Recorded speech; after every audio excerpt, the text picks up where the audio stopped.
कृष्ण कृष्ण हरे हरे हरे राम हरे राम राम राम हरे हरे हरे कृष्ण हरे कृष्ण कृष्ण कृष्ण हरे हरे हरे राम हरे राम हरे राम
সকালে কীর্তন করতে করতে এখানে এসেছিলেন বা আজকে হয়তো আপনাদের সঙ্গে এসেছেন কিনা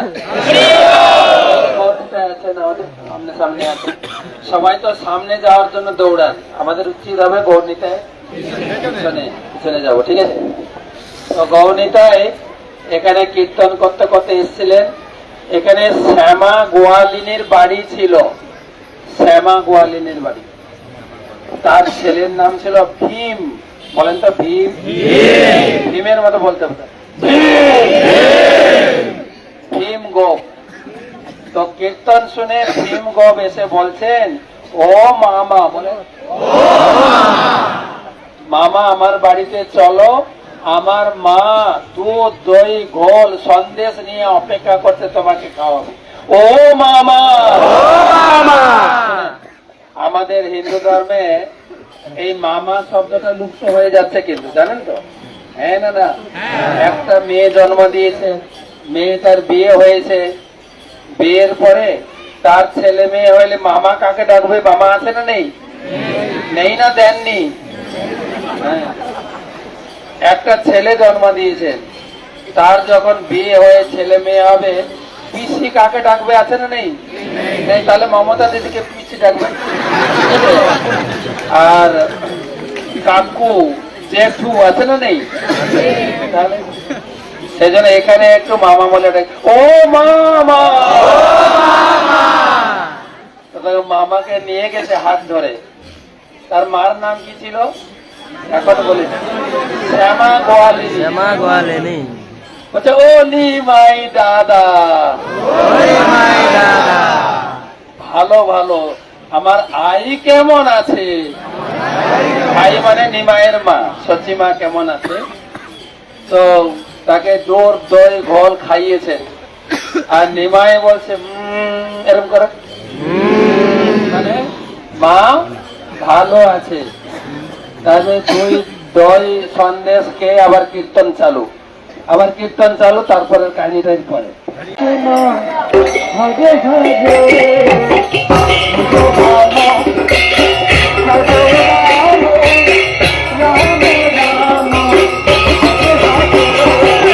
হরে কৃষ্ণ হরে কৃষ্ণ কৃষ্ণ কৃষ্ণ হরে হরে হরে রাম হরে রাম রাম রাম হরে হরে।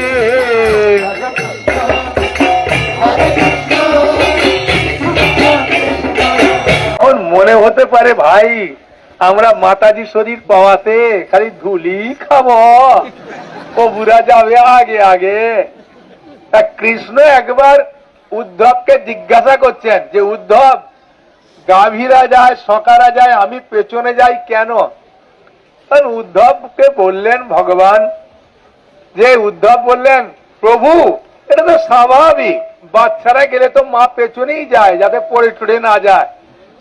তখন ভগবান কৃষ্ণ কথা শুনে বলছেন উদ্ধব তোমার উত্তর হলো না। বলছে কি করে তাহলে আমার উত্তরটা ঠিক হবে? বলছে উত্তরটা ঠিক হবে তখনই যখন যায় আমার ভক্তরা, গাভী তো আমার ভক্ত, সকারা ভক্ত, তাদের চরণ ধুলিগুলো আমার যখন গায়ে লাগে না, তখন আমার হৃদয়টা শুদ্ধ হয়ে যায়। সেই জন্য আমি পেছনে পেছনে যাই। তাই আমার মনে হয় কোন মাতাজি আর দুঃখ পাবেন না যে ভাই পেছনে পেছনে যাই, ধুলি তো পাই। হ্যাঁ, আর এখানে গুরু মহারাজ একটা গোপন কথা বলেছিলেন, সেই গোপন কথাটা বলেই দিই মহারাজ। গোপন কথাটা হচ্ছে এখানে কালিয়ানাগের পত্নীরা প্রার্থনা করতে কালিয়ানাগ ভক্ত হয়েছিলেন। তা গুরু মহারাজ বলছিলেন যদি কোনো মাতাজি এখানে প্রার্থনা করে যে আমার স্বামী তো ভক্ত নয়, হে ভগবান আপনি কৃপা করুন, আমি গোড়াদয়ে এসেছি, আমার স্বামী যাতে ভক্ত হয়, এখানে প্রার্থনা করলে স্বামী আস্তে আস্তে ভক্ত হয়ে যাবে। তাই এখন আমরা আনন্দে কীর্তন করব। আমার কোমরে ব্যথা আছে, ওই জন্য আমি আস্তে আস্তে করবো, কেউ ধরে নাচাবেন না দয়া করে, তাহলে আমার অবস্থা খারাপ। হ্যাঁ, কিন্তু মহারাজ মহারাজ দাঁড়ান, যাদের স্বামী ভক্ত না, যাদের স্ত্রী ভক্ত না, তারা কি পাবে কিনা? এটা মহারাজ উত্তর দেবেন, এটার আমার উত্তর নেই। নাকি ভক্ত দেখে আরেকটা বিয়ে করে ফেলবেন? তাই না? কি করবেন আপনারা পরে বিচার করেন। হ্যাঁ, আমাদের স্বামীও নেই স্ত্রীও নেই, যা আমরা এই দিক থেকে মুক্ত, তাই না? ওকে, রেডি? গৌরাঙ্গ মহাপ্রভু কীর্তন করতে করতে আসছিলেন, এখানে বিশাল কুমির হয়েছিল পুকুরে। তো ভক্ত এখানকার লোকাল লোক নিষেধ করেছিল যে নিমাই ওদিকে যেও না, বলেন নিমাই ওদিকে যেও না, আর একটু কান্না করে বলতে হবে নিমাই ওদিকে যেও না। তো নিমাইকে মানা করে, এখানে বিষাক্ত কুমির ছিল, যে যেত তাকে ধরে খেয়ে ফেলত। কিন্তু নিমাই কীর্তন করতে করতে ওখানে পৌঁছালেন, আর কমলাপতি বাবু যেভাবে বললেন কুমির ভেসে উঠেছে, বিশাল কুমির। আর সবাই তো আরো ভয় পেয়ে গেছে ভক্তরা, কিন্তু মহাপ্রভু কীর্তন করতে করতে গেছেন, আর কুমির এসে মহাপ্রভুর চরণ ছুঁয়ে দণ্ডবত প্রণাম। মহাপ্রভুর চরণের ধুলি পেয়ে সেই কুমির দেব শিশু প্রাপ্ত হয়ে তিনি ভগবানের স্তুতি করতে করতে দেবলোকে ফিরে গেলেন। আমরা জানি না কে কোন লোক থেকে এসেছি, এখানে এসে আমরা এই জড় জগতে কত দুঃখ কষ্ট যন্ত্রণা ভোগ করছি কিনা, কিন্তু দেব শিশু যেভাবে এই চরণ ধুলিতে লুটাপুটি করেছিলেন, সেইভাবে আজকে আমরা কীর্তন করে এখানে শরীরটাকে ধুলায় মিশাবো একটু, তাহলে আমাদেরও উদ্ধার নিশ্চিত হবে, নিশ্চিত। আর আর আর একটা কন্ডিশন দিয়েছেন কমলাবতী বাবু, স্বামীও ভক্ত হবে আর স্ত্রীও ভক্ত হয়ে যাবে। ঠিক আছে, রেডি সবাই?